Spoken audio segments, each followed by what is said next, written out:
21 दिसंबर वर्ष 2020 10वीं कक्षा मैथ्स 2 छठवां चैप्टर हम कर रहे थे त्रिकोणमिति। और इस वीडियो में हम लोग प्रश्न संग्रह 6.2 समझेंगे। 6.2 को समझने के लिए कुछ बेसिक चीज़ें हैं जो आपको समझना बहुत ज़रूरी है। पहले उस पर चर्चा कर लेते हैं। सबसे पहले आपको समझना होगा बेटा कि किसी भी कोण की सम्मुख भुजा किसे कहते हैं, फिर उसी कोण की संलग्न भुजा किसे कहते हैं, कर्ण कैसे पहचानते हैं। जैसे कि यहाँ पर मैंने समकोण त्रिभुज ABC बनाया है, तो यहाँ पर देखिए B 90 अंश का है, कोण B 90 अंश है। अब कोण B की सम्मुख भुजा कौन सी है यहाँ पर? तो किसी भी कोण की सम्मुख भुजा पहचाननी हो तो उस कोण के शीर्ष बिंदु को छुपा दो। जैसे मैं कोण B का सम्मुख भुजा पूछ रहा हूँ तो B को छुपा दो, तो क्या दिख रहा है यहाँ पे? B को छुपा दिया तो AC दिख रहा है, तो यहाँ कोण B की सम्मुख भुजा AC हो गई। ऐसे ही कोण A की सम्मुख भुजा क्या हो गई? BC हो जाएगी। कोण C की सम्मुख भुजा क्या हो जाएगी? AB हो जाएगी। तो इस तरह से कोण की सम्मुख भुजा आपको पहचानने आना चाहिए। संलग्न भुजा कैसे पहचानते हैं? देखिए यहाँ पर जैसे कोण C है, तो अगर कोई पूछे कि कोण C की संलग्न भुजा कौन सी है, तो जो भुजा C से चालू होगी वही यहाँ पर C की संलग्न भुजा हो जाएगी। जैसे C से कौन कौन सी भुजा चालू हो रही है? CB और CA, तो ये दोनों कोण की संलग्न भुजा है। ऐसे ही A की संलग्न कोण A की संलग्न भुजा AB और AC, तो A उसमें आना चाहिए। A की संलग्न भुजा चाहिए तो A आना चाहिए, सम्मुख भुजा में वो नहीं आना चाहिए। कोण B की संलग्न भुजा क्या हो जाएगी? BC और BA। अब कर्ण किसे बोलते हैं वो आप समझ लीजिए कि जो भी कोण 90 अंश होगा उसकी सम्मुख भुजा को कर्ण कहते हैं। जैसे यहाँ कोण ABC में B 90 है, तो B की जो सम्मुख भुजा है यानी कि भुजा AC, वो कर्ण कहलाएगा। अब कोण C की सम्मुख भुजा क्या होगी? C को छुपा दीजिए AB, तो कोण C की सम्मुख भुजा AB। कोण C की संलग्न भुजा, तो मैंने आपको बताया था CB और CA दो संलग्न भुजा हैं, लेकिन CA को हम कर्ण मान चुके हैं, इसलिए संलग्न भुजा हमेशा CB ही लिखेंगे हम लोग, वो याद रखना। ऐसे ही कोण A की सम्मुख भुजा, तो कोण A को छुपा दीजिए, BC आ रहा है, तो कोण A की सम्मुख भुजा हो गई BC। फिर कोण A की संलग्न भुजा, तो कोण A की दो संलग्न भुजा है AB और AC, परंतु AC यहाँ कर्ण है, इसलिए संलग्न भुजा की जगह पर AB ही लिखेंगे। तो ये पहला कॉन्सेप्ट आप अच्छे से समझ लो, किसी भी कोण की सम्मुख भुजा संलग्न भुजा पहचानना और समकोण त्रिभुज में कर्ण को पहचानना। फिर ये सूत्र हैं जो 9th में पढ़ चुके हो, मैं फिर से रिपीट कर दे रहा हूँ, 10th में भी है। साइन कोई भी कोण, मैं यहाँ C ले रहा हूँ, आप A भी ले सकते हैं, कोई भी बस न्यून कोण लेना है, ये याद रखिएगा। यहाँ पर न्यून कोण होना चाहिए, 90 डिग्री मत ले, B नहीं ले सकते यहाँ क्योंकि वो 90 डिग्री है।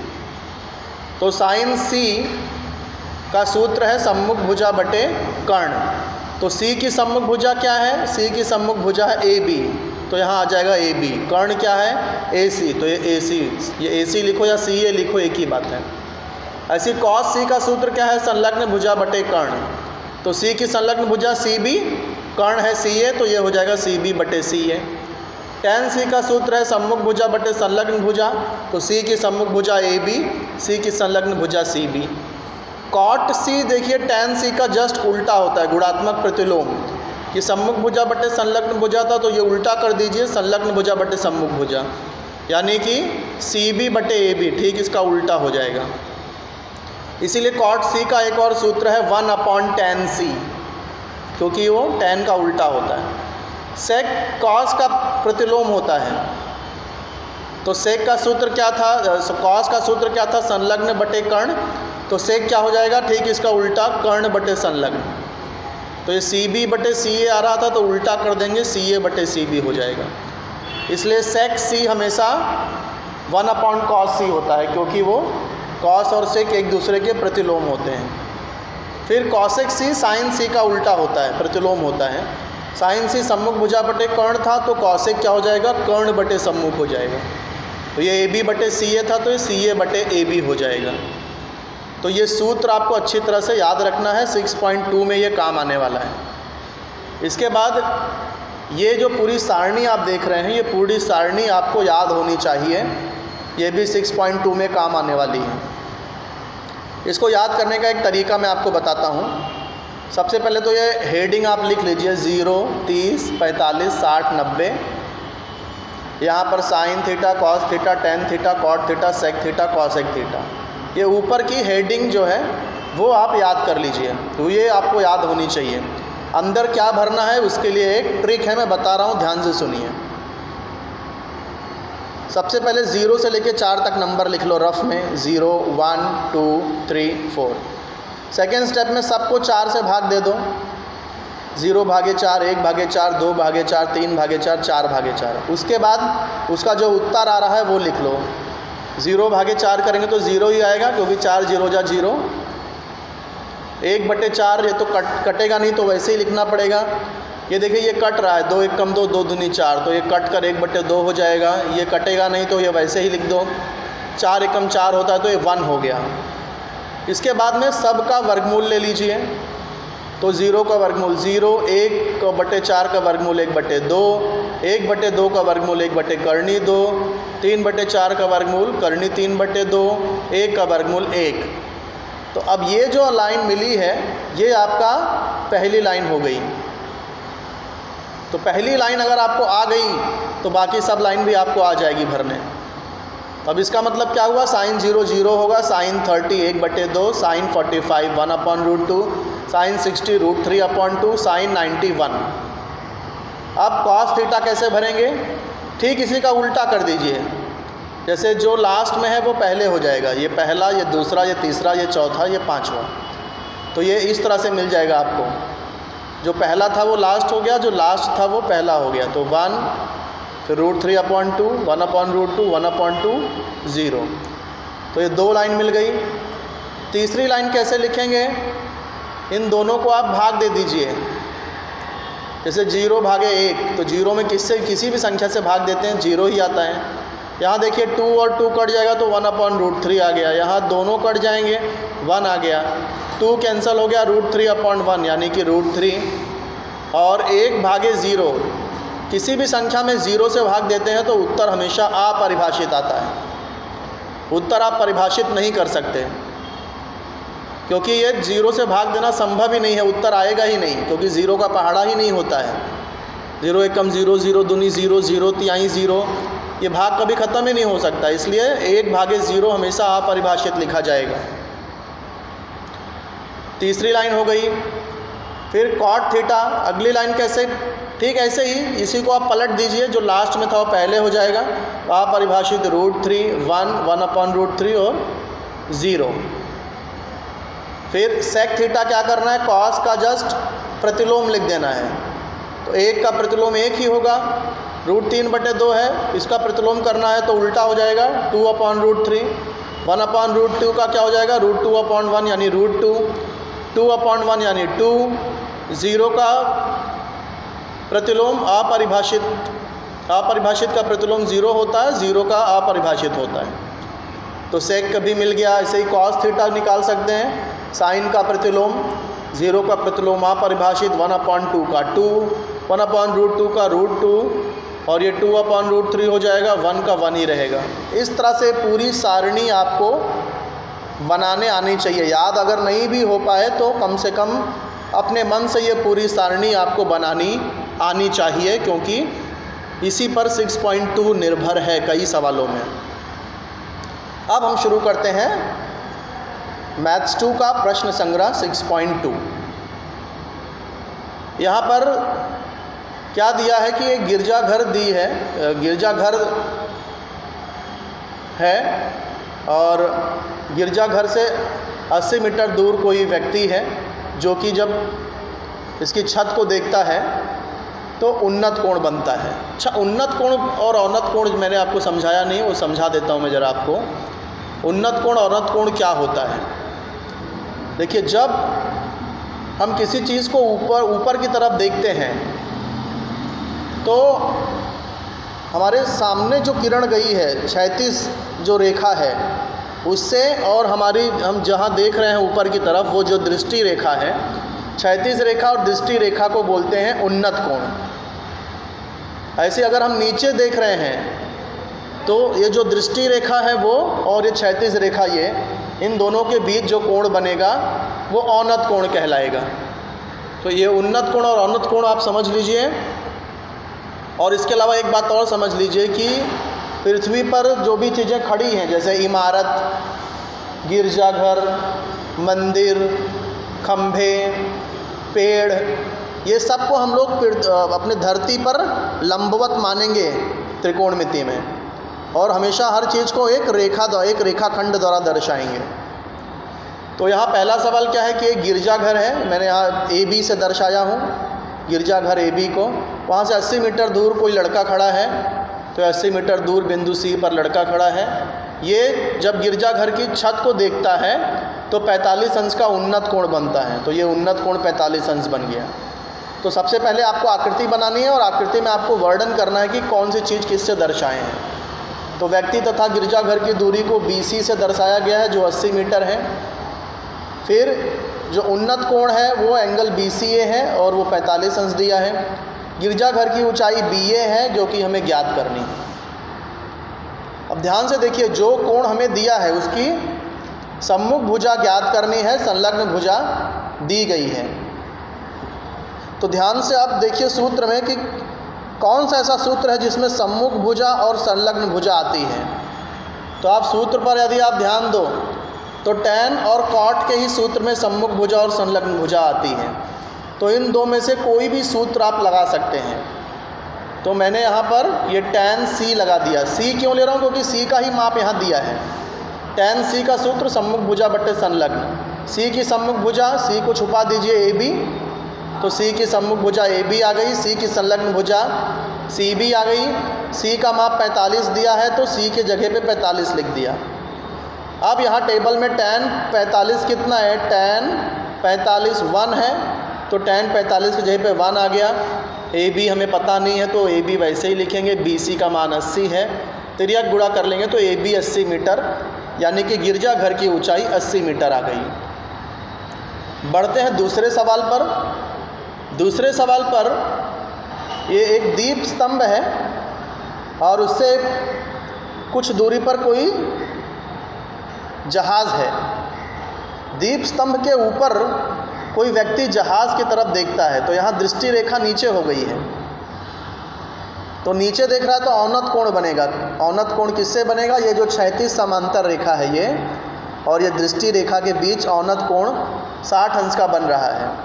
दीप स्तंभ की ऊंचाई 90 मीटर सवाल में दी गई है, तो हमें यहाँ दीप स्तंभ और जहाज़ के बीच की दूरी ज्ञात करने के लिए कहा है। तो सबसे पहले आकृति बना लीजिए। ये 90 मीटर का दीप स्तंभ AB, फिर ये BC जो है दीप स्तंभ और जहाज़ के बीच की दूरी, AC दृष्टि रेखा है और AD क्षैतिज समांतर रेखा। यहाँ औन्नत कोण 60 अंश का बन रहा है, तो एंगल DAC 60 अंश हो जाएगा। याद रखिएगा हमेशा औन्नत कोण और नीचे का आधार कोण ये एक अंतर कोण होने की वजह से हमेशा सर्वांगसम होते हैं। तो यहाँ पर एंगल DAC 60 अंश है तो एंगल ACB भी 60 अंश होगा, एक अंतर कोण कसौटी की वजह से। तो यहाँ हम मान लेंगे औन्नत कोण DAC औन्नत कोण है 60 अंश का। अब ये जो ACB है, ये एंगल ACB और एंगल DAC ये दोनों बराबर होंगे क्योंकि एक अंतर कोण है, इसलिए दोनों का माप 60 अंश का हो जाएगा। फिर दीप स्तंभ की ऊंचाई यहाँ BA है जो 90 मीटर है। जहाज और दीप स्तंभ की दूरी यहाँ BC है जो हमें ज्ञात करना है। अब फिर से ध्यान से देखिए, हमें यहाँ कोण C 60 डिग्री हमने ज्ञात कर लिया है। अब इस कोण की सम्मुख भुजा पता है, सम्मुख भुजा का माप पता है, संलग्न भुजा ज्ञात करनी है। तो सम्मुख संलग्न, फिर से tan C आ जाएगा। यहाँ C tan C सम्मुख भुजा बटे संलग्न भुजा। C का माप 60 डिग्री है, यहाँ पर हमने निकाला है, देखिए C की जगह पे 60 डिग्री। C की सम्मुख भुजा, C को छुपा दीजिए AB, संलग्न भुजा CB। अब tan 60 √3 होता है इस टेबल के अनुसार। AB का मान 90, BC ज्ञात करना है। तिर्यक गुणा करेंगे तो BC बराबर 90 बटे करनी में 3, अब यहाँ नीचे जो है अगर करनी आ रही है तो उसको हटाना पड़ेगा, जिसे हर का परमहीकरण कहते हैं। करनी 3 को हटाने के लिए करनी 3 से गुणा करना पड़ेगा, क्योंकि करनी 3 गुणे करनी 3 करेंगे तो करनी 9 आ जाएगा, और 9 का वर्गमूल 3 होता है। तो करनी 3 में से करनी निकालना है तो करनी 3 से गुणा करेंगे। नीचे हर में गुणा किया तो अंश में भी गुणा करना पड़ेगा, तो ये 90√3 हो जाएगा। √3 × √3 3 हो जाएगा, ये कैंसिल हो जाएगा तो 30√3, ये 30 आ जाएगा। 90 और 3 से भाग देंगे तो 30 हो जाएगा। √3 का मान 1.73 सवाल में दिया है, तो 30 × 1.73 करेंगे तो BC की जो लंबाई है, BC जो है वो 51.9 मीटर हो जाएगा। इसलिए जहाज़ से दीप स्तंभ की दूरी 51.9 मीटर हो जाएगी।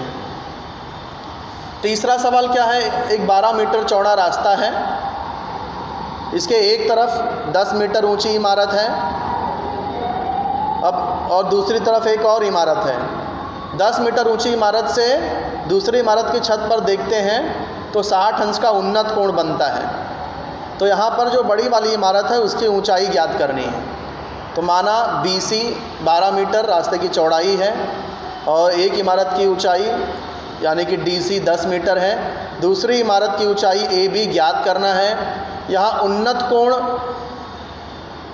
एंगल ADE बन रहा है वो 60 अंश का है। तो ये पहले आकृति को डिस्क्राइब करना है।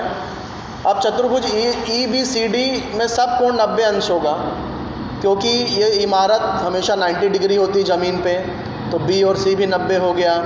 ये DE जो क्षैतिज रेखा है ये भी हमेशा लंब ही होती है, तो एंगल E भी 90 डिग्री।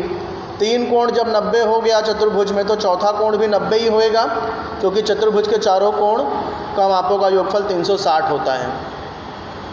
तो इसलिए चतुर्भुज EBCD में प्रत्येक कोण 90 अंश है, इसलिए चतुर्भुज EBCD एक आयत है तो इसकी सम्मुख भुजा बराबर हो जाएगी। EB और DC दोनों 10 हो जाएगा, ED और BC दोनों 12 हो जाएगा, क्योंकि आयत की सम्मुख भुजाएं हैं ये। अब त्रिभुज AED में देखिए, इस कोण की संलग्न भुजा पता चल गई है 12, सम्मुख भुजा हमें ज्ञात करना है, क्योंकि EB हमें मालूम है 10। AE अगर पता चल जाए तो AE और EB जोड़ देंगे तो ये दूसरी इमारत की ऊंचाई मिल जाएगी। तो EB तो हमें मिल चुका है, क्योंकि ये आयत की सम्मुख भुजा होने की वजह से 10 है। अब AE निकालने के लिए हमको त्रिभुज AED लेना पड़ेगा। यहाँ पर कोण की सम्मुख भुजा ज्ञात करनी है, संलग्न पता चल गई है 12। तो सम्मुख और संलग्न चाहिए तो फिर से tan D का सूत्र लग जाएगा। D की सम्मुख भुजा और संलग्न भुजा लिख दिए। D का माप 60 है, tan 60√3 है, टेबल में हमने देखा। फिर AE हमें ज्ञात करना है, ED 12 है, तिर्यक गुणा करेंगे तो AE 12 करनी 3 हो जाएगा। तो AE भी मिल गया, EB भी मिल गया। अब ये जो दूसरी इमारत की ऊंचाई है वो BE + EA होगा। दूसरी इमारत की ऊंचाई टोटल BA है, लेकिन BA का मतलब BE + EA, तो BA की जगह पे क्या लिख दिया, BE + EA। इसका कारण क्यों, क्योंकि BE और A एक रेखी है, B', E', BE का मान 10, EA का मान 12√3, तो इसलिए दूसरे इमारत की ऊंचाई 10 + 12√3 मीटर है। चौथा सवाल क्या है कि 2 खंभे गड़े हुए हैं, एक छोटा खंभा है 7 मीटर का, एक बड़ा खंभा है 18 मीटर का। दोनों खंभे का जो ऊपरी सिरा है उसको तार से जोड़ा गया है, जिस तार की लंबाई 22 मीटर है। अब हमें ये तार और जो क्षैतिज रेखा है इससे बनने वाले कोण का माप ज्ञात करना है। अब यहाँ क्षैतिज रेखा आप A से भी बना सकते हो, D से भी बना सकते हो, दोनों कोण बराबर ही रहेगा क्योंकि एक अंतर कोण है। तो इस तरह से आकृति बनी। अब सब चीज़ यहाँ लिख देंगे कि माना बड़े खंभे की ऊंचाई AB 18 मीटर, छोटे खंभे की ऊंचाई DC 7 मीटर, तार की लंबाई AD 22 मीटर है और तार द्वारा क्षैतिज समांतर सतह से बने कोण का माप यानी मेजर एंगल ADE ये हमें ज्ञात करना है। तो फिर से पहले सवाल की तरह ये चतुर्भुज के प्रत्येक कोण 90 है, इसलिए चतुर्भुज EBCD एक आयत है। यहाँ पर EB और DC दोनों 7 हो जाएगा क्योंकि आयत की सम्मुख भुजा है।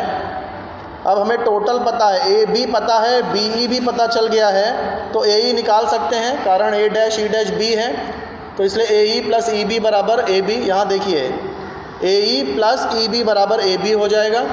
EB और AB का मान डाल दिया, 7 को शिफ्ट करेंगे तो AE मिल जाएगा 11। अब इस त्रिभुज में देखिए ये कोण की सम्मुख भुजा AE 11 मिल गई है, कर्ण भी पता चल गया है 22। तो सम्मुख और कर्ण किस में आता है? साइन में आता है, साइन और कौशिक में। तो त्रिभुज ADE में साइन D सम्मुख भुजा बटे कर्ण, D की सम्मुख भुजा AE, कर्ण जो है 90 अंश की सम्मुख भुजा को कर्ण बोलते हैं। तो यहाँ पर E 90 अंश का था तो E की सम्मुख भुजा AD यहाँ कर्ण हो जाएगा। फिर AE का मान 11, AD 22, कैंसिल करेंगे तो 1/2 आ जाएगा। साइन D 1/2 है, पर हम जानते हैं कि साइन 30 भी 1/2 होता है। तो इस 1 और 2 को अगर तुलना करिए तो क्या होगा? D का मान 30 डिग्री ही मिलेगा। तो इसलिए 1 और 2 से कोण D 30 अंश का हो गया। इसलिए तार और क्षैतिज समांतर से बने कोण का माप 30 अंश का हो जाएगा यहाँ पर। 5वां सवाल शुरू करते हैं। 5वां सवाल क्या दिया है कि एक पेड़ है और आंधी से वो पेड़ टूट गया और ज़मीन पर आकर के गिर गया। तो यहाँ पर जो ज़मीन का टूटा हुआ सिरा है उसकी तने से जो दूरी है वो 20 मीटर है। फिर ये जो तने पेड़ का टूटा हुआ भाग है और ज़मीन है उसके बीच 60 अंश का कोण बन रहा है। तो पेड़ की ऊंचाई ज्ञात करनी है। तो माना पेड़ का टूटा हुआ भाग CA है और CD है। पहले CA था, जब पेड़ का भाग टूटा नहीं था तब CA था, टूट करके ज़मीन पे गिर गया तो CD हो गया। तो ये दोनों बराबर ही होंगे। तो पेड़ का टूटा भाग CA और CD दोनों बराबर हैं। फिर पेड़ के टूटे सिरे का ज़मीन से बनने वाला कोण क्या है? CDB है, जो कि 60 अंश का है। टूटे सिरे से तथा तने के बीच की दूरी BD जो कि 20 मीटर है। अब हमें यहाँ पेड़ की ऊंचाई यानी कि BA ज्ञात करना है। तो त्रिभुज CBD यहाँ बन रहा है। यहाँ पर कोण D 60 है, इसकी संलग्न भुजा पता है, सम्मुख भुजा हमें नहीं पता है। तो संलग्न और सम्मुख किस में आता है? tan में आता है। tan D बराबर सम्मुख भुजा बटे संलग्न भुजा, D का मान 60 है। फिर D की सम्मुख भुजा BC, D की संलग्न भुजा DB, tan 60√3 होता है। यहाँ BD का मान 20 डाल दिए, तिर्यक गुणा किए तो BC बराबर 20√3 आ गया। तो यहाँ पेड़ की कुछ ऊंचाई पता चली है, जो पेड़ का वो हिस्सा पता चला है जिसकी जो टूटा नहीं है। अब हमें CD ज्ञात करना है, जो टूटा हुआ सिरा है उसकी भी लंबाई ज्ञात कर लेंगे। तो वो जो टूटा हुआ सिरा है वो देखिए 90 के सामने वाली भुजा यानी कर्ण है। तो हमें यहाँ सम्मुख भुजा भी पता है, संलग्न भुजा भी पता है और कर्ण भी पता है। तो कोई भी ऐसा सूत्र लगाओ जिसमें कर्ण आता हो। तो साइन में भी कर्ण आता है, कॉस में भी कर्ण आता है। तो साइन या कॉस कोई भी सूत्र लग सकता है। तो साइन D सम्मुख भुजा बटे कर्ण, D का मान 60 है, D की सम्मुख भुजा BC, D की संलग्न भुजा CD, साइन 60√3/2 होता है। BC का मान डाल दिया है, तिर्यक गुणा करेंगे तो CD × √3 बराबर 20√3 गुणे 2, √3 राइट साइड में लेंगे भाग हो जाएगा, √3 कैंसिल, CD हो जाएगा 40। अब हम पेड़ की ऊंचाई ज्ञात कर सकते हैं। पेड़ की ऊंचाई अगर यहाँ डायग्राम में हम लोग देखें तो पेड़ की ऊंचाई क्या है? BA है। BA यानी कि BC + CA, लेकिन CA यानी CA CD के बराबर है तो हम लोग BC + CD लिख सकते हैं। तो पेड़ की ऊंचाई क्या है? BA यानी कि BC + CA, क्योंकि BC और A एक रेखी है, लेकिन CA CD के बराबर है तो CA के जगह पे CD आ गया। अब BC और CD का मान हम ज्ञात कर चुके हैं। तो BC का मान 40, CD का मान 20 करनी 3, तो इसलिए पेड़ की ऊंचाई आ गई 40 + 20√3 मीटर। 6वां सवाल आ जाते हैं। एक पतंग है जो आकाश में उड़ रही है और इसकी लंबवत ऊंचाई 60 मीटर दी है। अब उसके धागा को अगर हम लोग एक सीधी रेखा माने और ज़मीन से बांध दें तो धागा और ज़मीन के बीच 60 अंश का कोण बन रहा है। तो हमें उस धागे की लंबाई ज्ञात करनी है। तो इस तरह से हम बना लेंगे। माना BA धागा है और AC पतंग की ऊंचाई है। फिर धागा और ज़मीन के बीच कोण ABC 60 अंश का बन रहा है। तो हमें यहाँ धागे की लंबाई ज्ञात करनी है। तो इस तरह से पहले मान लेंगे, माना पतंग की लंबवत ऊंचाई CA 60 मीटर है, धागे से ज़मीन पर बनने वाला कोण ABC 60 डिग्री का है, धागे की लंबाई AB है जो कि ज्ञात करना है। अब त्रिभुज ABC में देखिए जो कोण का माप हमें पता है उसकी सम्मुख भुजा ज्ञात है, हमें कर्ण ज्ञात करना है। तो सम्मुख भुजा और कर्ण साइन के फार्मूले में आता है, तो यहाँ साइन B सम्मुख भुजा बटे कर्ण, फिर B की सम्मुख भुजा AC, कर्ण यहाँ पर AB है तो कर्ण भी AB लिख दिया। साइन 60√3/2 होता है, AC का मान 60 दिया है, AB हमें ज्ञात करना है।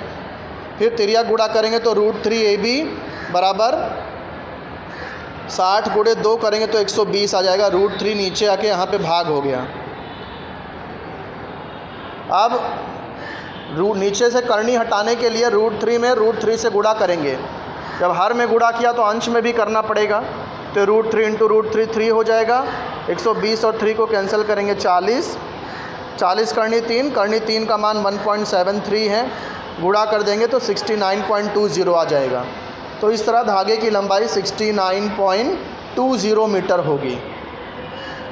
फिर प्रकृति पर संग्रह 6 शुरू कर देते हैं। इसका MCQ की चर्चा करता हूँ मैं, बाकी के सवाल फिर कभी शेयर करूँगा। साइन थीटा कॉसेक थीटा, देखिए दोनों गुणात्मक प्रतिलोम है इसलिए इसका गुणनफल हमेशा 1 ही आएगा, क्योंकि कॉसेक क्या होता है 1/sin होता है, तो साइन साइन कट 1 आंसर आएगा। पहले का आंसर A 1 हो जाएगा। कॉसेक 45, देखिए साइन 45 1/√2 था, कॉसेक साइन का उल्टा होता है, तो इसलिए 1/√2 का गुणात्मक प्रतिलोम √2, तो इसलिए इसका आंसर √2 आ जाएगा। फिर भी अगर आप ये नहीं समझ पा रहे हो तो टेबल ड्रॉ करके भी आपको इसका आंसर मिल जाएगा। 1 + tan² थीटा, ये तो सूत्र है, sec² थीटा। फिर जब हम क्षैतिज समांतर रेखा के ऊपर देखते हैं, ऊपर दिशा में, तो उन्नत कोण बनता है। वहीं अगर नीचे की दिशा में देखेंगे तो अवनत कोण बनेगा। यहाँ हम ऊपर की दिशा में देख रहे हैं तो इसलिए ये उन्नत कोण आ जाएगा। तो ये वीडियो में यहीं तक। तो इस चैप्टर का जो प्रकृति पर संग्रह 6 है वो मैं बाद में सॉल्व करके आपसे शेयर करूँगा। फ़िलहाल इस वीडियो में जितने भी सवाल मैंने समझाए हैं उसको आप अपने मन से अच्छी तरह समझिए और अपने मन से उसको प्रैक्टिस करिए और हल करके ग्रुप में शेयर करिए। कहीं कोई परेशानी हो तो मुझसे पूछिए, मैं आपका डाउट ज़रूर सॉल्व करूँगा। धन्यवाद।